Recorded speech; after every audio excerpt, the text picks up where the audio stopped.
Aleluia, hoje é dia 22 de janeiro de 2026, Amém. Nossa primeira reunião do ano. Amém. Estamos retomando o nosso estudo bíblico e nada melhor do que iniciar com oração, né? Amém. Vamos fazer uma oração. Senhor, nós te agradecemos por estarmos aqui novamente. Sim. Também por esta casa aberta para receber a palavra do Senhor, para termos esse momento com a Bíblia, com o teu falar, Senhor, mas sem a tua presença nós não temos nada, Senhor. Por isso nós oramos para que o Senhor esteja conosco, o Senhor esteja nos dirigindo, o Senhor esteja tocando o nosso coração com a tua palavra, infundindo aquilo que está no teu coração para dentro do nosso coração. Ó Senhor Jesus, pedimos a tua misericórdia, pedimos a tua direção, nada tem sentido sem o Senhor. Por isso, venha nos abençoar, Senhor. Venha falar com cada um de nós. O Senhor conhece a nossa necessidade. Abençoa os que estão presentes. Também abençoa os que acessarão pelo canal do YouTube. Que o Senhor fale com cada um. Amém, Senhor Jesus. Muito obrigado. Amém. Então, hoje nós estamos retomando, o nosso estudo bíblico de Romanos. Nossa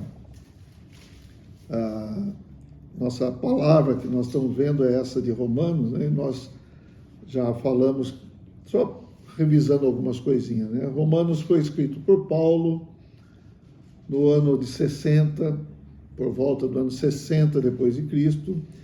É uma carta escrita para os irmãos que habitavam em Roma. Roma, capital do Império Romano, Então a principal cidade do Império Romano era Roma. E essa carta é muito importante porque ela traz um conteúdo muito claro e muito abrangente com respeito ao Evangelho, a vida cristã, a vida pessoal e a vida coletiva, a vida do corpo de Cristo. Então, ao passo que nós vamos avançando, nós vamos vendo como que essa carta é realmente cheia de conteúdo, cheia de ajuda para a gente, para a nossa vida cristã. Amém. Então, essa epístola é até mesmo chamada de Evangelho. Ela traz o conteúdo, é o Evangelho de Deus. É uma apresentação das boas novas, que a palavra de Deus traz para nós, da obra do Senhor em nossa vida. E como nós também já falamos no começo, ela tem algumas sessões. Na sequência nós estamos vendo. Primeiro é a introdução, depois nós temos uma palavra sobre a condenação, fala sobre a ira de Deus, nós vimos lá o capítulo 1, capítulo 2. Depois entra numa sessão falando da justificação, que nós já vimos também, falando muito sobre a justificação pela fé. Isso mesmo. E depois vem a santificação. Nós estamos nessa parte agora, começou no capítulo 5, versículo 12, vai até o 8, 13. Então nós vamos entrar hoje no capítulo 6 e estamos nessa parte que fala sobre a santificação. Depois vamos entrar na glorificação. Depois tem uma parte que fala da eleição, nos capítulos 9 a 11. Depois fala da transformação. E por fim, capítulos 15 e 16 é a conclusão, que é a consumação do Evangelho, que está sendo apresentado em Romanos. Gosto muito do versículo 16 do capítulo 1. Gostaria até de ler de novo com vocês. Romanos 1, 16.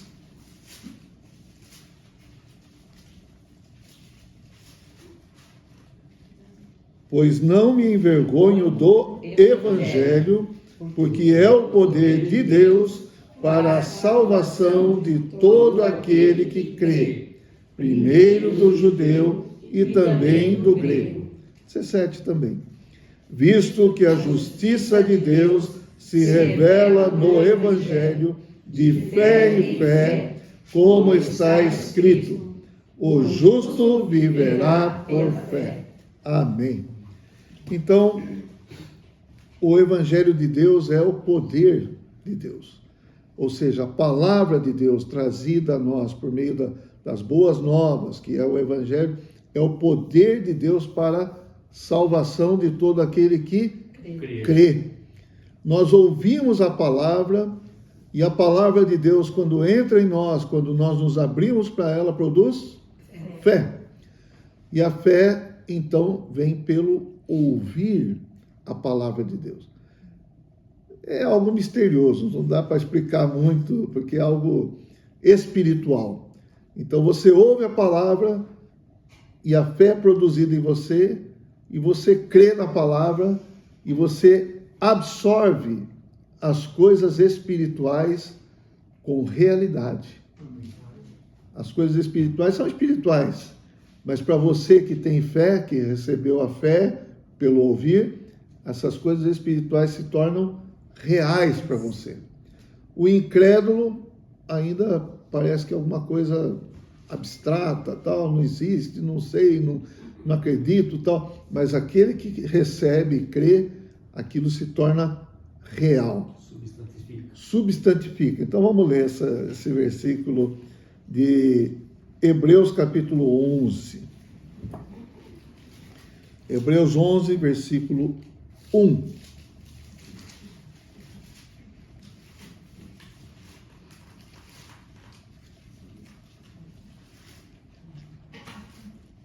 Ora, Hebreus 11, 1. Ok, vamos aguardar. Ok?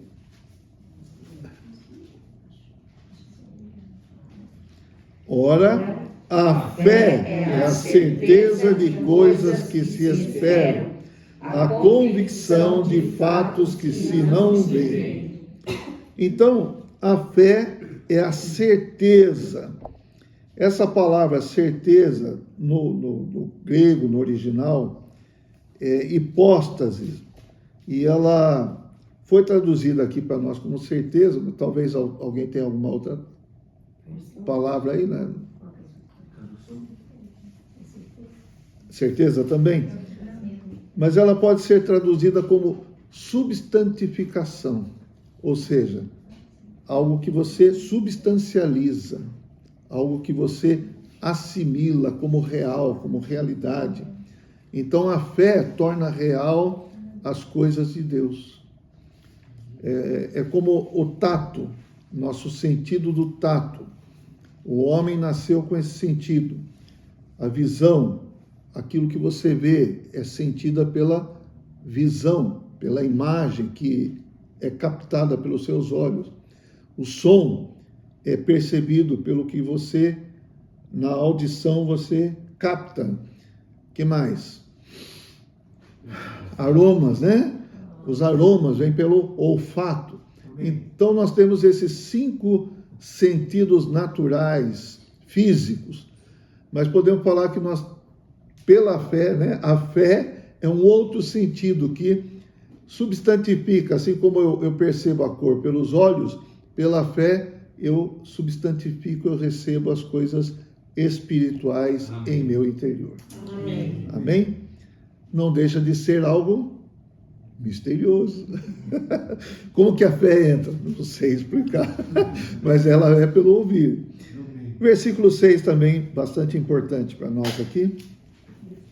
11:6 de Hebreus. Antes do 6, vamos ler o 3. Veja só o que fala o 3. Pela fé, entendemos que foi o universo formado pela palavra de Deus, de maneira que o visível veio a existir das coisas que não aparecem. Então, o universo foi formado pela palavra de Deus. Como que nós entendemos isso? Pela fé, simplesmente pela fé. Alguns querem trazer teorias, né? Tanto é que as teorias científicas ainda permanecem no campo da teoria, tá certo? Mas pela fé nós já entendemos que o universo todo foi formado pela palavra de Deus. E o versículo 6, então, vamos ler agora. De fato, sem fé é impossível agradar a Deus, porquanto é necessário que aquele que se aproxima de Deus creia que Ele existe e que se torna galardoador dos que o buscam. Então, aqui nesse capítulo 11, tem o testemunho de várias pessoas que agiram pela fé. Pessoas do Antigo Testamento. Noé, por exemplo, construiu a arca, porque Deus orientou ele para construir a arca. Eu não sei se todos sabem, no tempo que Noé construiu a arca, nem mesmo chovia. Tá ok? Nem mesmo chovia. A umidade vinha de uma neblina e tal. E a partir daí, quando começou a chover, deu o dilúvio, né? E Noé foi salvo porque ele creu na palavra de Deus. Tá certo? E ele entrou na arca, ele construiu a arca, levou tempo para construir a arca, né? E devia ter bullying com Noé, né? O que você está fazendo aí? O que é isso? Não era nem no cais que ele construiu a arca, né? Como é que chama quando constrói barco? No pier? Estaleiro, tá certo? Não construiu a arca no estaleiro, nada, mas construiu, mas a água veio. E ele foi salvo com a sua família por meio da arca que ele construiu, porque foi divinamente instruído por Deus. Então, tem coisas que a gente crê e as pessoas podem falar assim, bobagem esse negócio de Bíblias. Mas nós cremos sim. Senhor vai voltar. Que o Senhor vai voltar, que vai ter um julgamento, que vai ter um novo céu e nova terra, tal. Mas nós cremos. E nós vamos experimentar. Tá certo? Então, nós falamos esses versículos por quê? Porque o Evangelho é o poder de Deus para a salvação de todo aquele que crê. Então, a fé é importante para nós. Sem fé é impossível agradar a Deus. E sem fé não somos justificados, né? Nós já vimos isso, que a justificação é pela fé. Não é por nossas obras, mas é pela fé. Então tá, nós estamos aqui no meio dessa sessão de Romanos que fala da santificação. No capítulo 5, não vamos poder voltar muito tempo atrás, mas no capítulo 5, falando também de uma maneira breve, nós vimos que o dom de Cristo é superior à herança que tivemos em Adão, certo? O que nós herdamos em Adão? Pecado. Adão pecou e o pecado passou a todos nós. Mas em Cristo nós temos o perdão dos pecados, né? E em Cristo nós somos perdoados e a herança em Cristo é superior àquilo que nós herdamos com Adão. Então, nós vimos que tem Adão e Cristo, tem esses dois homens, tem esses dois atos. Adão desobedeceu e o pecado entrou. Cristo obedeceu e nós fomos justificados, certo? Então, o ato de um trouxe maldição, mas o ato de Cristo trouxe a bênção para nós. Então, são dois resultados diferentes, né? E agora nós vamos entrar no capítulo 6, tá certo? No capítulo 6 de Romanos. Vamos ler alguns versículos e depois vamos falar um pouco mais detalhadamente. Eu vou ler do capítulo 6, versículo 1 até o 5. Então aqui fala: que diremos, pois? Permaneceremos no pecado para que seja a graça mais abundante? De modo nenhum. como viveremos ainda no pecado, nós, os que para ele morremos? Ou porventura ignorais que todos nós que fomos batizados em Cristo Jesus, fomos batizados na sua morte? Fomos, pois, sepultados com ele na morte pelo batismo, para que, como Cristo foi ressuscitado dentre os mortos pela glória do Pai, assim também andemos nós em novidade de vida. Porque, se fomos unidos com ele na semelhança da sua morte, certamente o seremos também na semelhança da sua ressurreição. Então, o que nós vamos ver aqui nesse capítulo é a nossa identificação com Cristo. O que Cristo realizou também é transmitido a nós, também é nosso. Tá certo?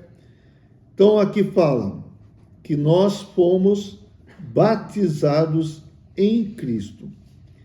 Essa questão do batismo é uma questão bastante importante. A palavra batismo, o que significa a palavra batismo?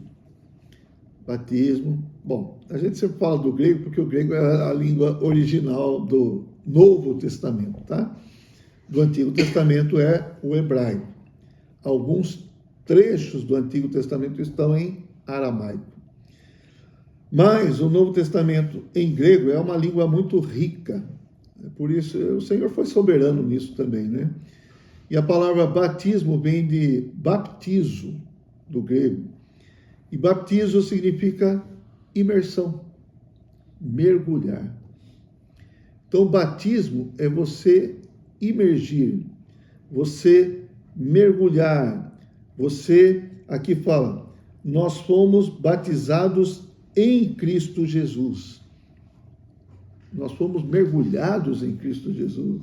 Nós entramos em Cristo Jesus, certo? Então, essa é uma ideia.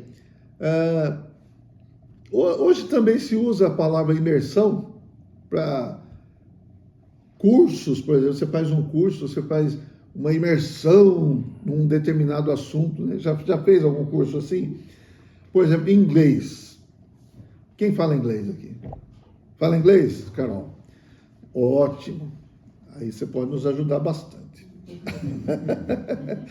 Então, quando você faz um curso de inglês, aí você tem um tempo lá, alguns cursos oferecem isso, né?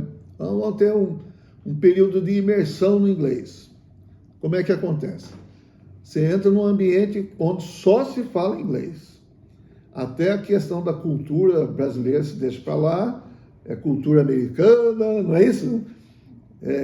Breakfast, e vai por aí afora, né? Então, você entra num ambiente onde o assunto é que domina aquele ambiente. Então, quando nós falamos imersão, é um bom exemplo esse, tá? Então, esquece o português, esquece qualquer outra língua, é só inglês. Então, você entrou num ambiente onde só se fala inglês. Ser batizado em Cristo é entrar, vamos falar assim, num ambiente espiritual, é entrar na pessoa de Cristo. É tudo pela fé, né? É entrar em tudo que Cristo realizou. É você se unir a Cristo. Então, o batismo que eu estou falando não é apenas algo exterior, de você ser imerso numa água, ou receber água por aspersão, coisa assim, como apenas um ritual. O batismo nas águas, ele é a declaração pública, aberta, de algo que aconteceu com você intimamente, pessoalmente, interiormente. Quando você crê no Senhor, você se une ao Senhor. Isso é fé. Você crê no Senhor, você é unido ao Senhor, você recebe o Senhor. E aqui fala, você é batizado em Cristo Jesus. Então, espiritualmente falando, já quando você crê no Senhor, você já entra no Senhor. E quando você dá esse testemunho público, por meio das águas, é algo que você está declarando publicamente aquilo que aconteceu no seu interior, em realidade espiritual. Amém? Amém. Então, ser batizado em Cristo, olha o que fala o versículo 3, né? Vamos começar do 2 novamente. De modo nenhum, como viveremos ainda no pecado, nós os que para ele morremos? Ou porventura ignorais que todos nós que fomos batizados em Cristo Jesus, fomos batizados na sua morte. Então, por meio do batismo, nós nos tornamos um com a morte do Senhor. A morte do Senhor Jesus, nós fomos incluídos nela. E o que isso representa para nós? E o que isso significa para nós? Então, é por isso que o batismo em si não pode ser apenas um ritual exterior, mas tem que ter uma realidade interior, subjetiva e espiritual. E posso falar também, pessoal, ninguém pode obrigar você a ser batizado. Ninguém pode ser batizado por você também. Mas isso é algo que você deve ter experiência. E o batismo deve nos introduzir numa nova realidade, uma nova esfera, assim como a imersão no inglês. Então agora nós imergimos em Cristo. Ó Senhor Jesus. E nós fomos transferidos aí, nós falamos de Adão e de Cristo, nós fomos transferidos de Adão para Cristo. Vamos ver aqui, 1 Coríntios, capítulo 15.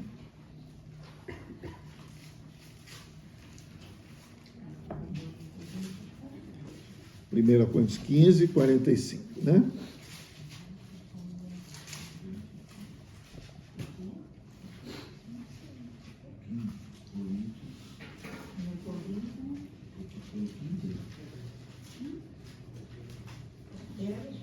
Primeira Coríntios 15, 45.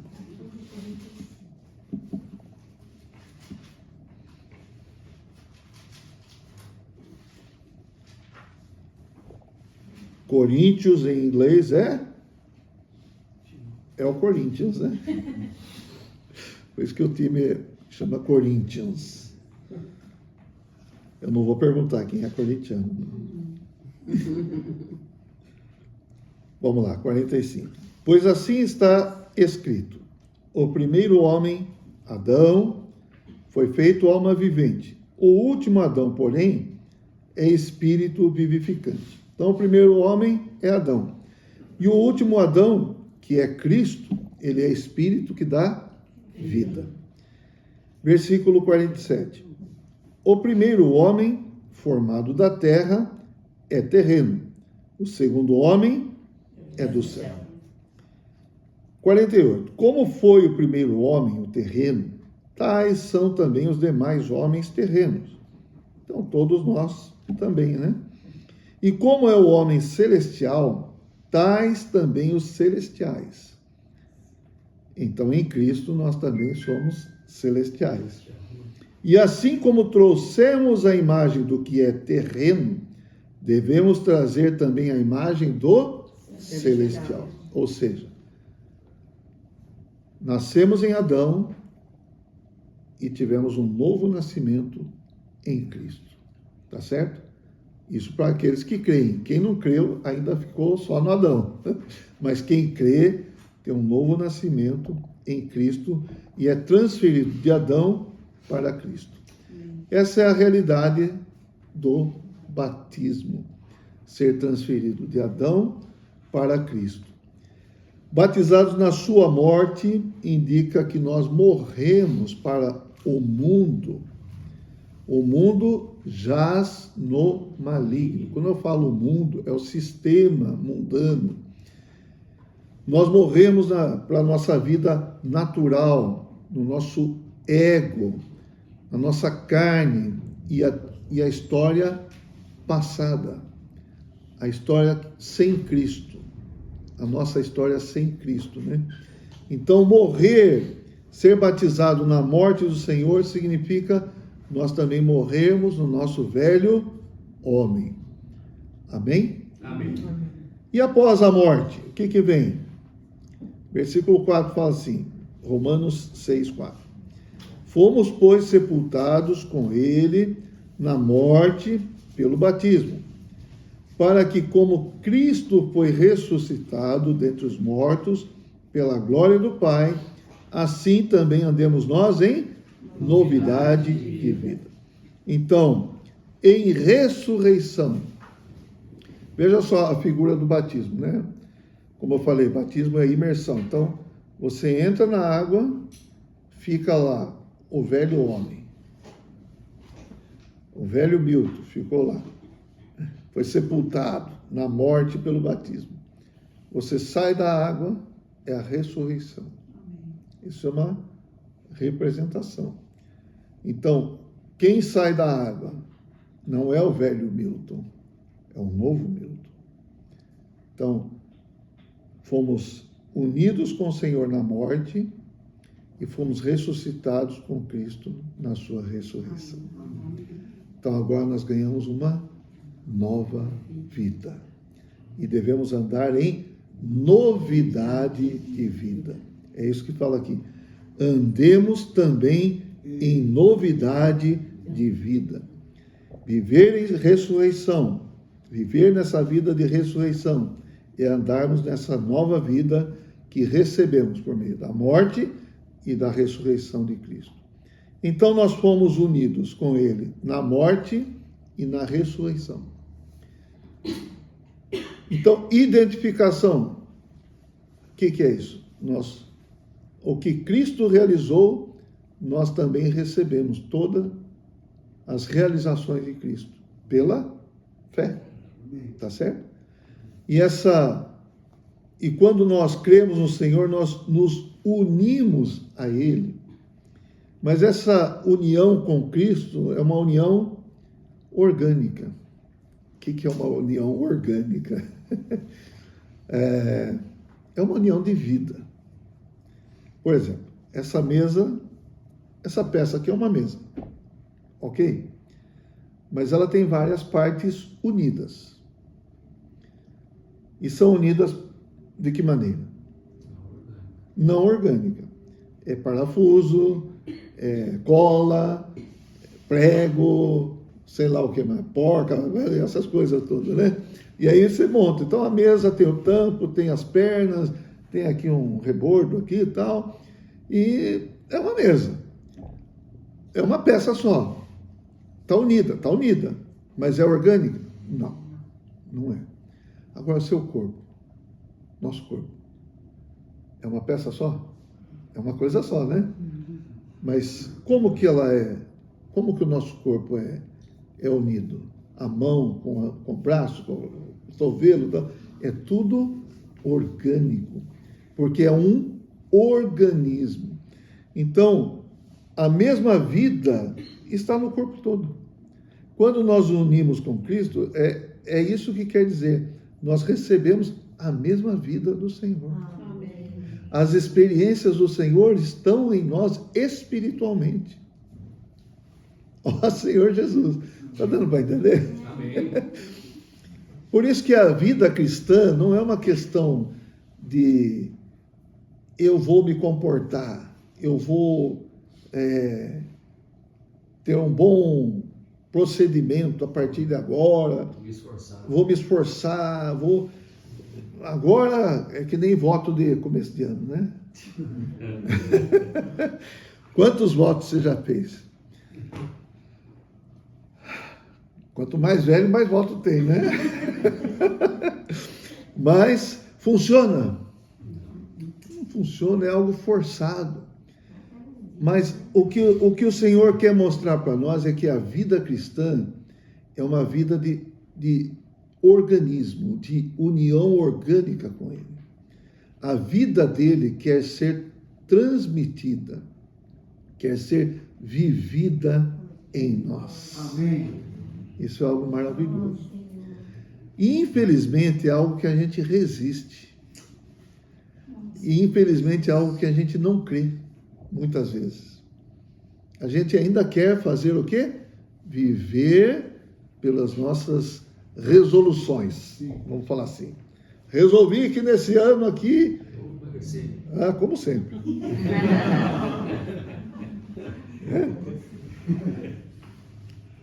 Não fique olhando muito. Então, mas se é algo que está dentro de mim, eu não preciso ficar resolvendo, não preciso ficar pensando. Naturalmente, aquela vida em mim vai produzir algo em mim. E é isso que o Senhor quer produzir, uma novidade de vida. O seu velho ego, o seu ego podia até querer coisas boas, mas não consegue, né? Não consegue viver a vida de Deus. Então, quer viver por si ainda, mas mesmo que seja resoluções boas, não funciona para Deus. Deus quer Ele viver em nós. Amém? Amém? Então, essa novidade de vida é uma nova história que nós precisamos ter. É uma vida espiritual sendo vivida em nós. É Cristo tendo espaço em nosso interior. Amém? Ó Senhor Jesus. Por isso, tudo aquilo que Ele realizou, Ele transfere para nós dessa maneira orgânica, que é pela fé. Quando eu falo orgânico, não é esse físico aqui, mas é algo de fé. Então, nós precisamos, em nosso viver, ter a realidade do batismo. Certo? Qual que é a realidade do batismo? Nós imergimos, nós entramos na realidade de Cristo. Tudo que Ele realizou é nosso. Tudo que Ele fez é meu. A experiência da morte é a minha experiência. A experiência da ressurreição é a minha experiência. E isso nos introduz numa nova vida. Amém. Aleluia. Aleluia. Que vida é essa? É a vida de ressurreição. E quando a gente fala de vida de ressurreição, não estamos falando de ressurreição no futuro, mas estamos falando de algo agora, para viver agora no nosso dia a dia. Amém? Então vou ler o versículo 5 aqui para nós reforçarmos. Porque se fomos unidos com Ele na semelhança da sua morte, certamente o seremos também na semelhança da sua ressurreição. Então esse unidos aqui, não é unidos da perna da mesa com o tampo da mesa, tá? Mas é unidos de uma maneira viva, em vida, amém? Na vida espiritual. Amém. Versículo 6. Sabendo isto, que foi crucificado com ele o nosso velho homem, para que o corpo do pecado seja destruído e não sirvamos o pecado como escravos. Essa é a nossa experiência passada? É ou não é? É. Nosso velho homem, o corpo do pecado, servíamos o pecado como escravos. Esse corpo do pecado é um corpo muito ativo para pecar, não é? Bem ativo. Bem ativo. Você fala assim, vamos orar aqui uns 15 minutos? Ai, estou com dor de cabeça. Não é assim? Vamos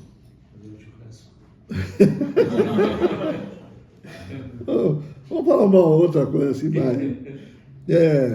vamos beber, não sei o que. Vamos tomar uma cervejinha. Vamos. Entenda o que eu estou falando, né? Mas é muito ativo para certas coisas, mas para outras coisas não é tão ativo. Capítulo 7 de Romanos, versículo 24, por exemplo, fala assim: desventurado homem que sou, quem me livrará do corpo desta morte?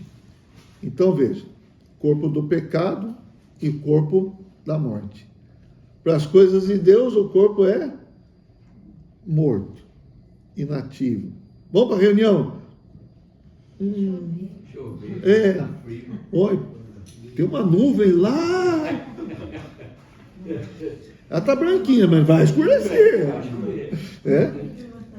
Então, o corpo, aqui fala, o corpo desta morte. Para Deus é inativo, não tem força, mas para o pecado tem força. É assim, não é? Essa é a nossa experiência. É verdade.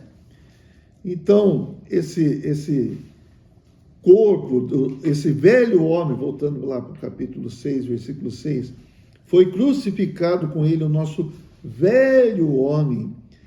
E veja bem, tudo que não tem Deus fica velho. É velho. Você sabe que até esse céu e essa terra que nós vivemos vai se tornar velho, já está velho, e vai ter novo céu e nova terra, porque tudo foi contaminado, né? Pelo pecado, pela rebelião. Então o Senhor vai fazer com que tudo seja novo. Aleluia. Nova Jerusalém, novo céu, nova terra. Então, nós também fomos contaminados. Então, é o velho homem, é o ego. Isso quer dizer que a nossa alma, o que é a nossa alma? Nossa mente, nossa vontade, nossa emoção. Ou o que eu penso, o que eu sinto, o que eu determino. Não é isso que é a nossa alma? Sim. É o que nós somos. A nossa alma, ela se tornou o velho homem, por quê? A alma, na verdade, ela deveria ser controlada pelo nosso espírito. O homem tem 3 partes. Vamos lá. 1 Tessalonicenses 5, 23.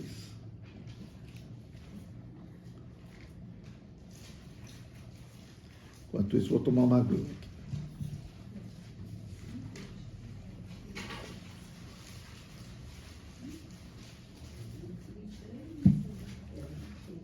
Primeira Tessalonicenses 5, 23.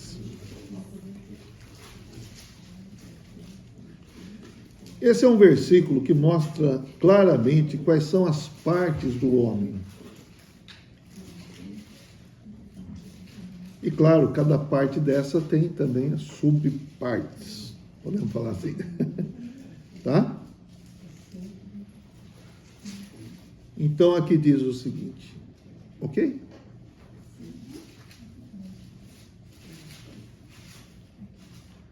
Achou, Alexandre? 1 Tessalonicenses 5, 23.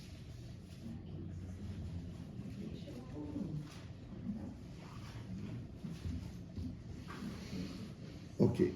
Então diz assim: o mesmo Deus da paz vos santifique em tudo. Agora atenção. E o vosso espírito, alma e corpo sejam conservados íntegros e irrepreensíveis na vinda de nosso Senhor Jesus Cristo. Então, nosso ser total é espírito. Quando fala espírito aqui, é o espírito com letra minúscula. Às vezes a gente brinca e fala, é espiritinho. É espírito com letra minúscula, que é o espírito humano. Nossa alma e nosso corpo. Alguns confundem e acham que espírito e alma é a mesma coisa. Mas aqui está separando, percebe? Hebreus 4,12 também separa a alma do espírito. Não vamos ler agora, mas fala que a palavra de Deus ela penetra ao ponto de dividir alma e espírito. Então, a palavra de Deus coloca a alma numa posição e espírito numa outra posição. Então, não são a mesma coisa. A alma é a sede, vamos falar assim, dos nossos pensamentos, das nossas emoções, das nossas escolhas. É o que nos torna pessoas, vamos falar assim, que nos identifica como pessoa. A alma dele é diferente da alma dela, quer queira ou quer não. Certo? E de vez em quando isso dá problema, né? Ou não. Esse negócio de alma gêmea é bem difícil. Tem uns que chegam perto, mas não. Tem uma hora que. Não. Então, o problema do velho homem, o que é o velho homem? A alma do homem deveria estar sendo controlada pelo espírito do homem. Mas a alma, com o pecado, quando o pecado entrou, a alma adquiriu uma vida independente. Então é o que nós chamamos às vezes de vida da alma. A alma em si não é o problema. O problema é essa vida da alma independente. Ela deveria estar submissa ao espírito, mas ela se tornou independente. Deu para entender? Uma criança que, com 3 anos de idade, se torna independente, não quer saber de ouvir os pais, obedecer às orientações, etc. E tal, não é um problema? É um problema.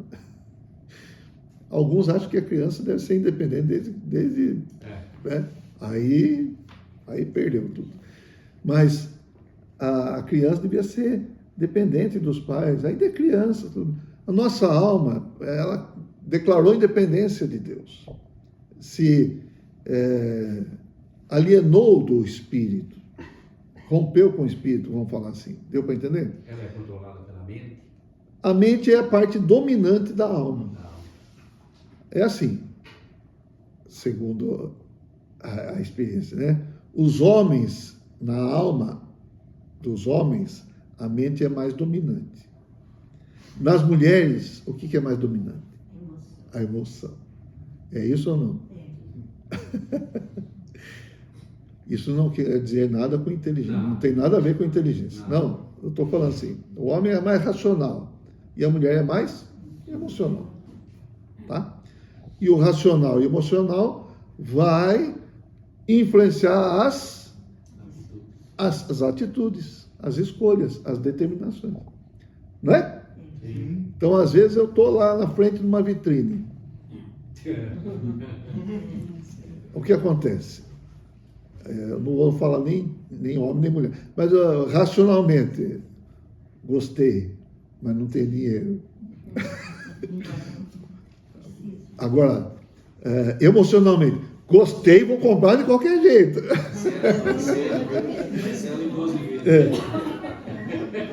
Depois corre atrás. Não tem isso. Isso acontece tanto com o homem quanto com a mulher. Não tem por onde.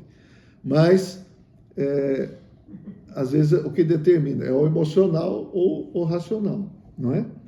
Então, a alma se tornou independente do espírito, mas o que o Senhor quer restaurar?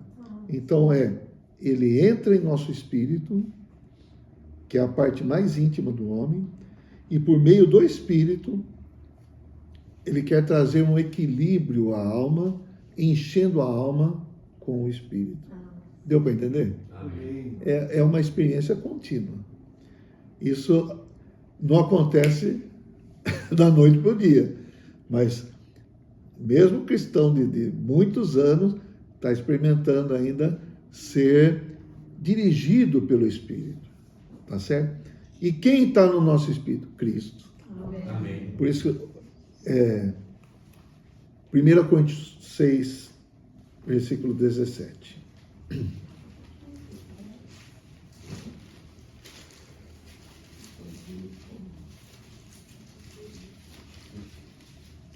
Hoje nós falamos alguma coisa a esse respeito, tá?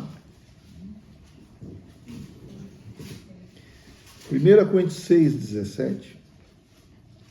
Eu vou ler, porque é rapidinho aqui o versículo, é bem curtinho, fala assim: mas aquele que se une ao Senhor é um espírito com ele. Então Deus, ele é espírito, certo? Deus é espírito. E nós temos um espírito humano.